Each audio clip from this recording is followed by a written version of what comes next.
Pour ceux qui ont grandi dans les années 2000 devant les programmes de Nickelodeon, cette image peut être plus que choquante. Et en fait, la personne derrière la caméra n'est autre que Tyler Chase, un jeune homme qui a su briller il y a des décennies dans l'une des émissions les plus mémorables de la chaîne. Sa situation de sans-abri n'est que la partie visible de l'iceberg. Mais ne précipitons rien.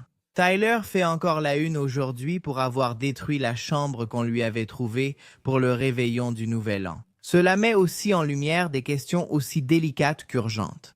Quelle est la meilleure façon d'aider quelqu'un qui traverse un conflit similaire? S'agit-il simplement d'obtenir de l'argent ou y a-t-il un problème de fond bien plus profond? Les réseaux sociaux ont été remplis de spéculations ces derniers jours. Comment une personne qui a un avenir brillant devant elle en arrive-t-elle là? Qu'a révélé le père de l'acteur lorsqu'il a été interrogé par les médias? Qu'ont fait ses ex et quels collègues de casting lorsqu'ils ont appris toute cette période difficile? Et surtout, n'est-il pas troublant que Tyler rejoigne une liste croissante de jeunes du divertissement dont la santé mentale a été brisée après leur passage chez Nickelodeon? Aujourd'hui, nous enquêtons sur le triste cas de Tyler Chase, une enfant star disparue trop tôt. Gardons à l'esprit que cette information évolue et qu'une mise à jour peut survenir lors de la publication du rapport. Dans ce cas, ajoutez les informations nécessaires en commentaire. Sachez aussi que tout au long de 2025, nous avons couvert de nombreux cas d'acteurs et d'actrices enfants qui ont fini par payer un prix très élevé pour avoir été au centre de l'attention. Vous pouvez trouver ces vidéos sur cette chaîne. Vous regardiez Nickelodeon enfant? Commentez Nickelodeon oui ou Nickelodeon non, et je vous lirai ici en dessous. Et maintenant, commençons. L'ascension et la chute d'une promesse. D'après le recensement de 2020 Riverside, en Californie, compte 314 998 habitants. Et selon de nombreuses enquêtes, elle est élue lieu de vie idéal. Au sein de l'immense étendue des États-Unis, aujourd'hui, Riverside est de nouveau sous les projecteurs. Mais pas pour ses qualités, car dans ses rues erre une personne qui, parfois, semble inoffensive, mais qui a aussi des accès de violence ou de délire. Cette personne n'est autre que Tyler Chase. Né le 6 septembre 1989 en Arizona, Tyler Curtis Mendes est le fils de Joseph Mendes Jr. et Paula Moisio. Sa famille a déménagé dans la région du comté de Los Angeles pour poursuivre le rêve du petit. Et quel était ce rêve? Devenir une personnalité du spectacle? Depuis tout petit et encouragé par sa famille, Tyler s'est fixé pour objectif d'obtenir de la reconnaissance devant les caméras. Il a donc étudié le théâtre, joué dans des pièces et enchaîné les castings. Après plusieurs refus, il a fini par penser qu'il avait été naïf et n'atteindrait jamais ses objectifs. Mais au milieu des années 2000, tout a changé pour lui. Un appel a bouleversé sa vie, en bien comme en mal. C'était Nickelodeon qui appelait. Chase n'a pas tardé à se faire remarquer en interprétant Martin Queerley, un personnage récurrent dans la série comique Ned, le manuel du survivant, diffusé de 2004 à 2007. Là-bas, son personnage, agité, nerveux et ingénieux, était un membre attachant du cœur d'adolescent qui apprenait aux spectateurs à survivre au labyrinthe du collège. Comme on peut l'imaginer, à cette époque, il était devenu courant pour Tyler Chase de marcher sous les regards des autres et les applaudissements. À seulement 15 ans, son visage est devenu familier dans des millions de foyers. Il lui était difficile de marcher sans être arrêté pour un autographe. Les messages d'amour et d'admiration n'arrêtèrent pas d'affluer, mais la situation n'a pas tardé à devenir un peu envahissante. C'était le type de célébrité qui attire les jeunes vers une lumière trop forte pour un garçon. Son nom résonnait dans les conventions, les souvenirs et les moments d'enfance partagés. Ses admirateurs le plaçaient sur un piédestal et criaient autour de lui. Cependant, la nuit, seul chez lui, Chase devenait comme tout le monde, confronté à des angoisses et troubles dus à une exposition excessive. Après Nets déclassifié, la carrière de Chase n'a jamais retrouvé son éclat. Idem pour moi. Il a joué dans la série télévisée de 2005 Tout le monde déteste Chris et incarné le jeune Adam dans le film indépendant de 2007 Good Time Max, réalisé par James Franco. Il a également prêté sa voix.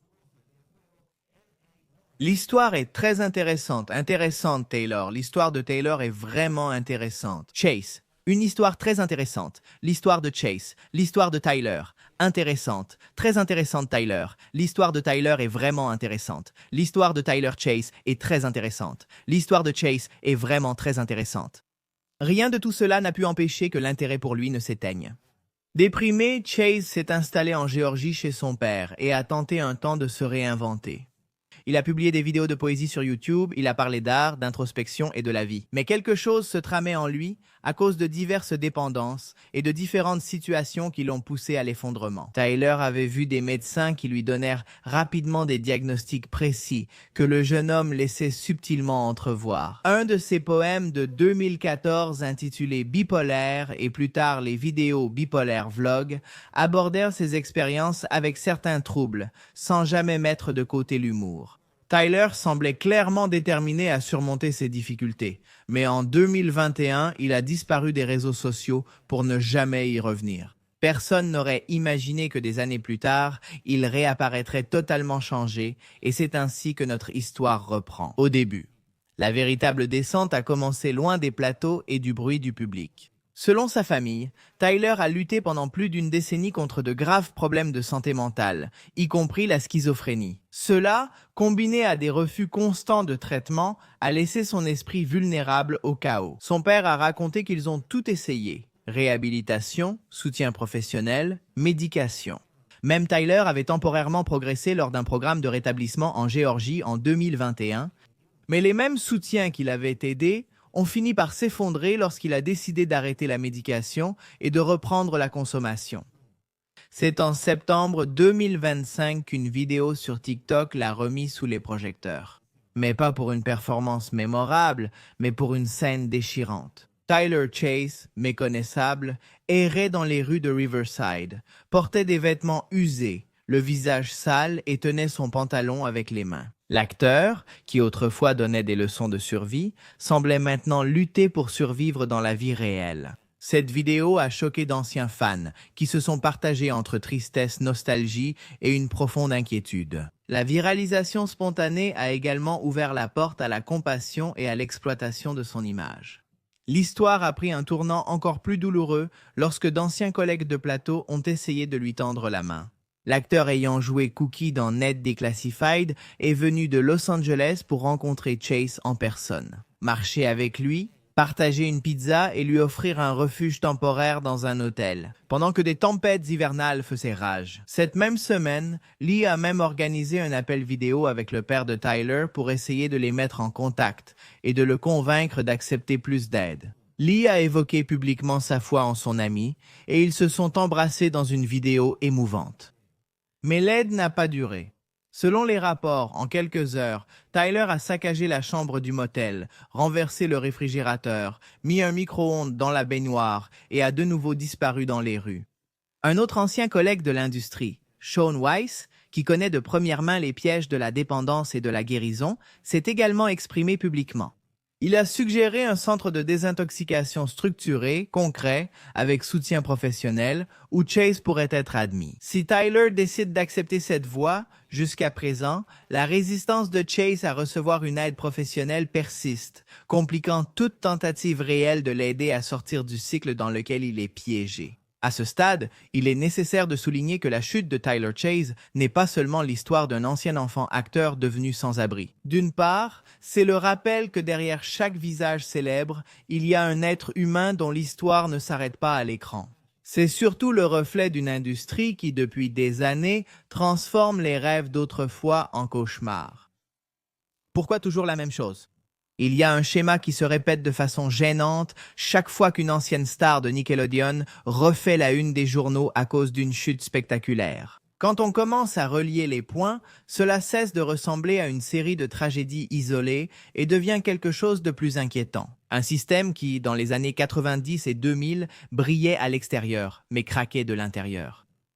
Nickelodeon a marqué toute une génération. La couleur orange, le rire exagéré, le slim tombant comme une bénédiction verte depuis le haut. C'était la promesse d'une enfance éternelle, rebelle et différente de la rigidité de Disney. Mais tandis que l'écran vendait la liberté, derrière le rideau se tramaient des routines de travail d'adultes appliquées à des corps et des esprits d'enfants. Des contrats sans scrupules, des journées exténuantes. Et une idée dangereuse selon laquelle les enfants devaient supporter cela parce qu'ils vivaient un privilège. Et bien sûr, beaucoup n'ont pas tenu le coup. Le cas de Tyler Chase n'est pas une exception, c'est une conséquence. Comme Amanda Bynes, devenue icône comique à un âge où l'identité reste malléable. Nous l'avons vu s'effondrer publiquement. Entre épisodes psychotiques, addiction et un long historique d'hospitalisation, Drake Bell a fini par incarner la version la plus troublante du passage de star enfant à adulte, mêlée à des délits, des condamnations et des aveux qui obligent à se demander « Qu'est-ce qui se brise en premier ?» lorsqu'un enfant grandit dans un environnement où les limites sont floues. Son histoire n'est pas seulement celle de quelqu'un qui a fait du mal, mais aussi celle d'un système qui n'a pas su ou pas voulu détecter, contenir ni corriger.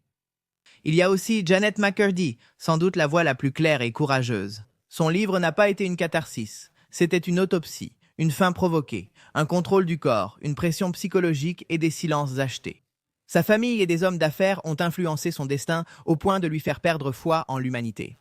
En élargissant le cadre, des noms comme Orlando Bloom émergent, piégés des années dans la misère, la paranoïa et les crises publiques. Ou Aaron Carter, gravitant dans le même écosystème médiatique, broyé par la célébrité précoce, jusqu'à une fin que plus personne ne pouvait éviter. Trajectoire variée, même départ, enfance devenue produit. Dans les années 90 et 2000, l'industrie ignorait la santé mentale des enfants, sans protocole ni accompagnement psychologique. Dans cette structure, Nickelodeon n'était pas le seul problème, mais un symbole. Un laboratoire ayant testé ce qui se passe quand on traite les enfants comme des adultes rentables avant de les abandonner.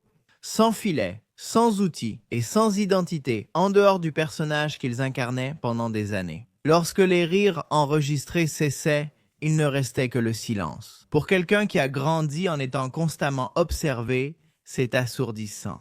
Aujourd'hui, avec les documentaires, les dénonciations et les aveux tardifs, le récit commence à être réécrit, mais il arrive trop tard pour beaucoup, bien trop tard pour ceux qui ont appris à mémoriser des scripts avant de les comprendre. Y a-t-il encore du temps pour Tyler? Tout indique que oui. L'histoire de ces acteurs n'est pas seulement un avertissement sur la célébrité précoce. C'est une question pour toute une génération ayant grandi avec ces émissions. Combien de joie a été construite sur l'usure silencieuse de ceux qui en étaient les protagonistes? Les voix des victimes s'élèvent de plus en plus fort. Il y a des moments où il faut mettre un frein, dire stop. Combien de vies ont été perdues à cause du si célèbre? Le spectacle doit continuer. Il est peut-être temps de se rappeler que non, que nous ne sommes pas des rouages, qu'il ne faut pas toujours accepter. Et surtout, aucun spectacle ne vaut plus que la vie de ceux qui le font tenir debout.